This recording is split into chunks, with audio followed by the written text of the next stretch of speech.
kill every last one of these B-list idiots. Relax, dude. Take it easy, man. Cool your beans, bro.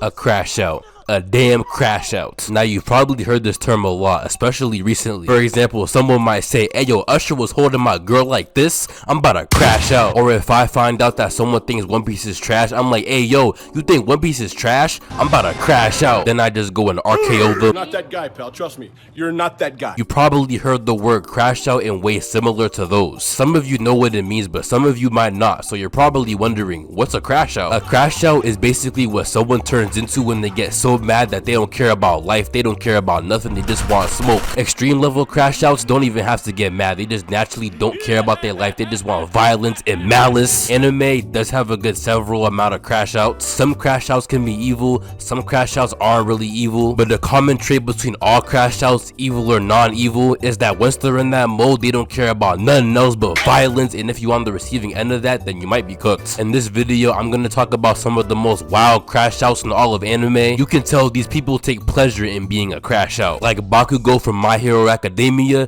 you can tell bro loves being a crash out. In My Hero Academia, he's a hero or someone working to become a hero, but don't let that fool you. He cares very little about his well-being whatsoever, he just wants smoke. He lives to fight. If bro couldn't fight, he'd probably become depressed. How do I know this? Because he's always angry, golly! Every time you see bro on the screen, he's always tight at something, at someone for some reason. Bro's either yelling at Deku or someone else from his class, or his mom, or the world. I don't know how bro's throat doesn't hurt. Pause. Hey yo, what the fuck? He just always wants beef with somebody. We ain't never ducking beef, bitch, we not vegan, Polo G. Bakugo suspected Deku of having All Might, the greatest hero of all time's power. He does. So bro was like, damn, my idol recognized you, but not me. I'm about to crash out. So then, just like that, they started fighting.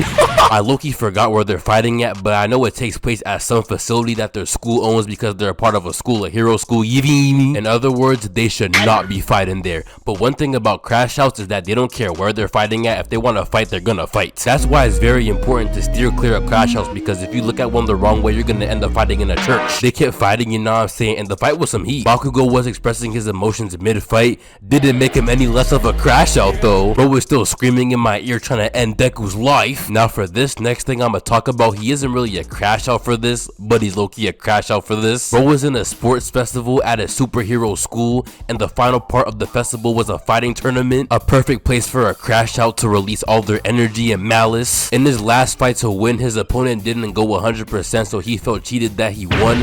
That's understandable, but immediately after bro won, they had to sleep bro so he wouldn't start tweaking out. Then when bro woke up, he was muzzled and handcuffed and chained. I rest my case. Getting muzzled and chained to a wall so you don't crash out is crazy. Next person. The next crash out we got is from Bleach. From me saying Bleach, you probably already know who it is. Kenpachi Zaraki. Now Kenpachi is the only person on this list you can look at and already tell he's a crash out. Like bro, what is this hairstyle? What was he cooking? He was not cooking. He looks like he eats Arby's. Another sign of a crash out, if you're ever walking outside and see someone walking with the Arby's bag, just know. What's their slogan? We have the meats? Yeah, there's no way you care about your life if you eat food from a restaurant with a slogan like that. Arby's and anyway, Kenpachi is just not right in the head. Like Bakugo, his sole purpose in life is to fight. That's it. He may want to be a hero as well, but really he just wants to fight. Unlike Bakugo though, Kenpachi might be sadistic. When bro was fighting Ichigo, the amount of glee that was seen on his face was kinda nuts. The fight started when Ichigo got W-keyed by Kenpachi. Kenpachi was like, nah, this dude sucks,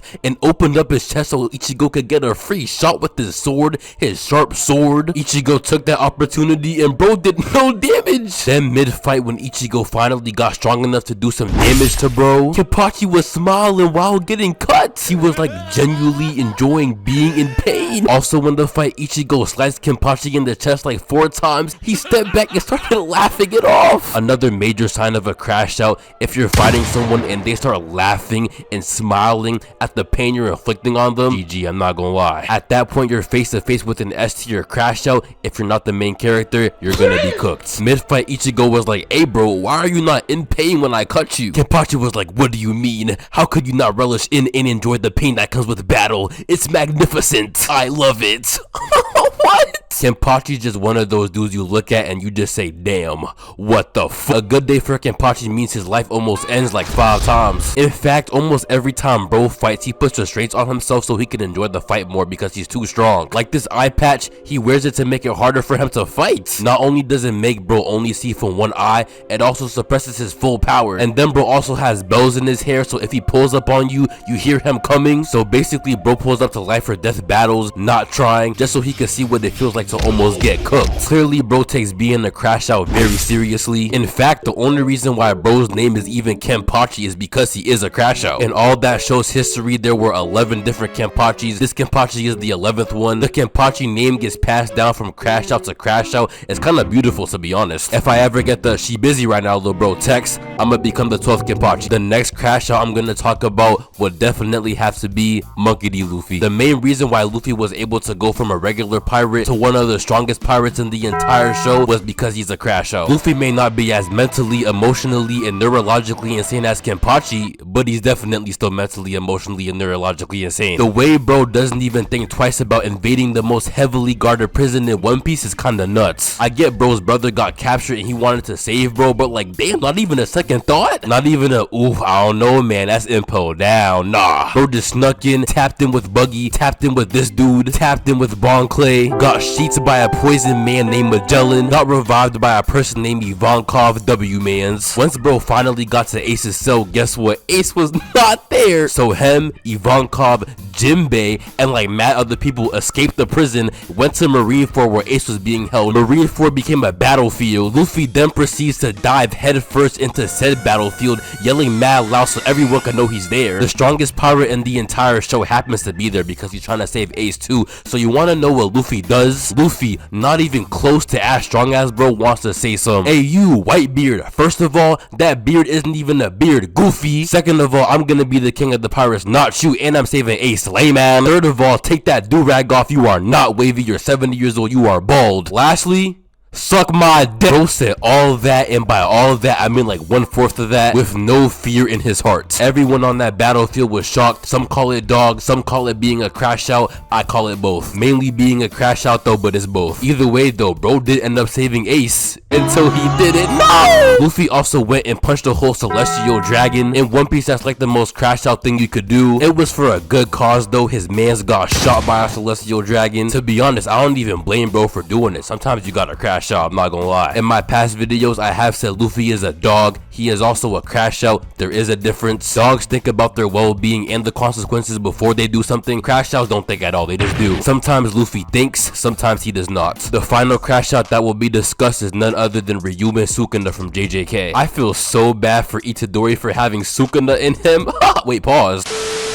Sukuna is someone who only exists to create destruction. There is absolutely no good in bro whatsoever. He's a pure crash out, 99 overall, all the badges. Crashing out is the only joy in his life. The first thing that came to bro's mind when Itadori ate his finger and Sukuna came to the surface was to crash out. Then bro got cooked by Gojo, and then Itadori took control of his body back. But you saw the way bro was looking out into the distance when he came back. Oh nah. Throughout the show, when Sukuna would take control of Itadori's body, he would bring absolutely zero good to anybody. He was cooking Megumi very badly, like extremely badly. When bro fought Jogo, I don't even like Jogo, but I feel sorry for Jogo. Jogo was getting worked that whole time. He did not stand no chance. Sukuna facepalmed Jogo through a whole skyscraper with a smile on his face. I'd be sick. Crashouts love seeing another person in pain, so you already know Sukuna was having a top 15 day of his life. Also, I ain't even mentioned for real, but Jogo was a crash out too. Bro was in a restaurant and burned the whole restaurant for absolutely no reason whatsoever. Then bro voluntarily went out of his own way to go fight the strongest sorcerer on the show and was surprised when he was getting worked. So yeah, he's a crash out. So really, Sukuna versus Jogo was a crash out versus crash out fight. In the fight, Jogo brought down a meteor to defeat Sukuna. It did not work. Jogo got torched. I guess Sukuna was just a better crash out. Then when bro went to fight Mahoraga, why Mahoraga look like this? Mahoraga put up more of a fight than Jogo, but Mahoraga still got cooked. Bro got hit with the malevolent kitchen in the aftermath survived from that attack left a massive hole in Shibuya. Bro destroyed all those buildings, killing all those people. This hole honestly is like symbolic for how much of a crash out Sukuna is. Then bro purposely released control of Itadori's body so Itadori could look at what Sukuna did with his body. Bro got so sad and traumatized. Damn. One day Itadori has to get his get back on Sukuna. I don't know how, but one day he gotta find a way. But yeah, Bakugo, Kenpachi, Luffy, and Sukuna are all crash outs. Sukuna is definitely the purest crash out though, I'm not gonna lie. But that is the video. Follow my Twitter, follow my Instagram, get me to 2K so I can do a face reveal. Join my Discord, link in the description, and drink lemonade. Almost forgot. Subscribe and that big.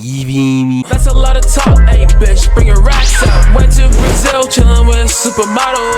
Cardian might say half bottle. If the pedal going straight full throttle, and she hit the walk of shame, she waddle.